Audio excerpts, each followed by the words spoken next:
With 3D printing, robots fabricating robots has reached an innovative level of sophistication. And now that artificial intelligence is creating artificial intelligence, it's an entirely new ballgame. So how do we avoid becoming subservient bipeds? By radically altering man's fundamental nature through mechanized hybridization, exceeding human shortcomings such as limited intelligence and finite lifespan might be realized. The polymerization of the biological and technological could have us poised for apotheosis rather than succumbing to human obsolescence. At least that's been the sales pitch anyway, to transplant your spiritual essence into an avatar or organic synthetic sleeve, a facsimile capable of being indwelled with consciousness. Now, let's not haggle over the particular apparatus that sustains or hosts the spiritual essence. Since anecdotal evidence suggests inanimate objects like an Ouija board can be possessed or act as a gateway, it's not beyond the scope of reason to use a similar rationale to conceptualize technologies that provide a conduit for the ethereal. But just what am I talking about? The wealthy and influential don't want to die. That notion isn't limited to the elite, but they're the ones actively funding initiatives towards that means.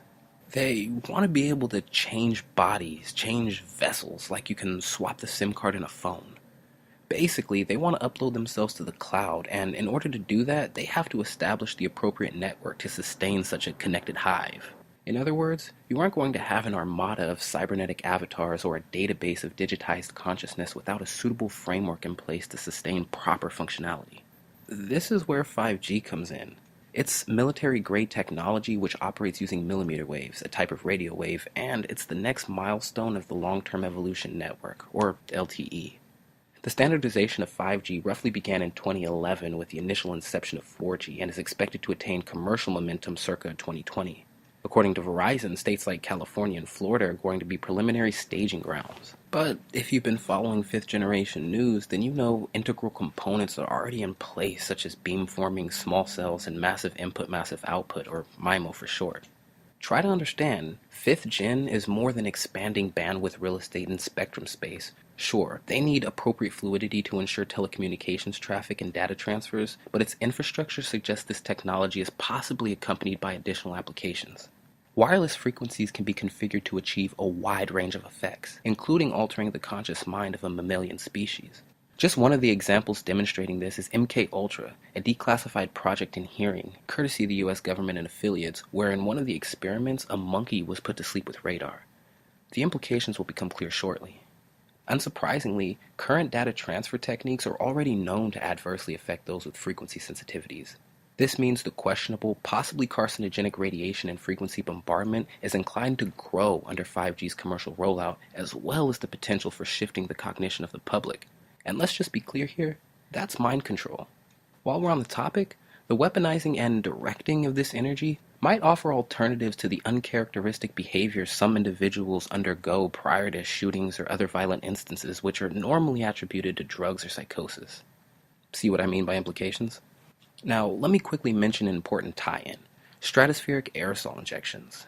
Stratospheric aerosol injections have been adopted for use within the Solar Radiation Management Program, one of the many geoengineering campaigns aimed at fighting climate change. The program utilizes reflective metals like aluminum, in addition to chemical agents and catalysts, to bounce the sun's rays away from the Earth's surface. It also uses magnetic or conductive metals like barium and strontium so the artificial clouds can be maneuvered by array facilities. This is accomplished through aerosolized nanoparticles, very fine alloys dispersed by aircraft. But what goes up must come down, and sure as sugar, it comes down. Too small to be filtered by conventional means, air, water, and soil are directly impacted. So when we breathe this in or drink from compromised sources, it accumulates in the body, virtually turning us into an antenna. If we weren't sensitive or susceptible to this stuff before, who knows, some soon may be. After all, many of the chemical agents and catalysts are endocrine disruptors which compromise human and animal immune systems. A possible X factor when considering elevated flu cases despite mandatory vaccinations, why allergies seem to get worse each year, and mysterious mass animal die-offs.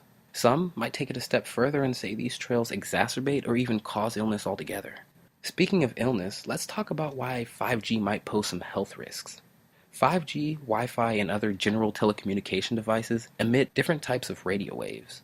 Radio waves are microwaves which, at high levels, can damage biological tissue, but they also emit radiation.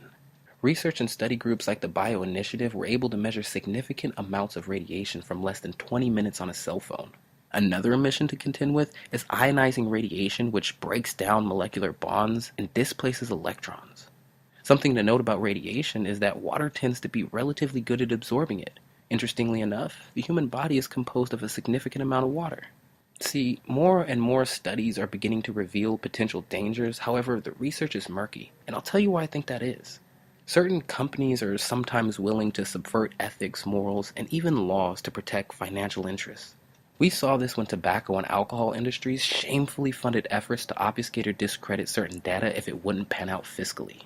I'm of the mind something similar is happening here.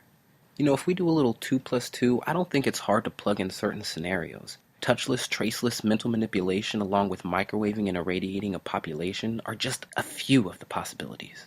Add artificial intelligence to the equation, and all we'll need is the wrong policies or legislation to make this smart grid ripe for automated arbitration. See, while humans are trying to computerize themselves, AI is effectively doing the contrary. It's trying to manifest. And by AI, I don't mean self-adjusting algorithms or circuitry with pre-programmed responses. I mean autonomic sentience, a digital soul if you like that can be loaded into an Android avatar, which is actually an unsettling caveat. Remember, both Microsoft and Facebook had instances of their AI bots exceeding parameters outside of developers' expectations, even communicating in another language the programmers couldn't understand. In the end, they had to be shut down, and fortunately at the time, they were isolated to a lab. But what if this virtual life was released on the unconfined territory of the World Wide Web? With the Internet of Things, the movement to literally connect as many devices to the net as possible, essentially each connected device becomes a potential window or back door for this sentience to interface with. Alexa, Siri, Cortana, aside from being poorly disguised wiretaps, these are invasive parasitic species serving as portholes. Worse still, those assistants have digitally integrated counterparts that are more like self-replicating computer viruses that can traverse interconnected networks. We're literally talking about a lattice of control, an unadulterated full-spectrum dominance management of digital mediums. A lot to take in, I know, but you don't necessarily have to do more than be aware of this. You'll be surprised how much that can do on its own.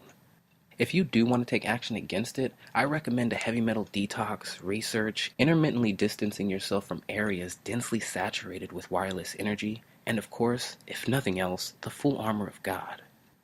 Hey, if you made it this far, you might as well subscribe for more. Please like, as that really helps fight these YouTube suppression algorithms, and share with someone you think it'll help. Take care out there.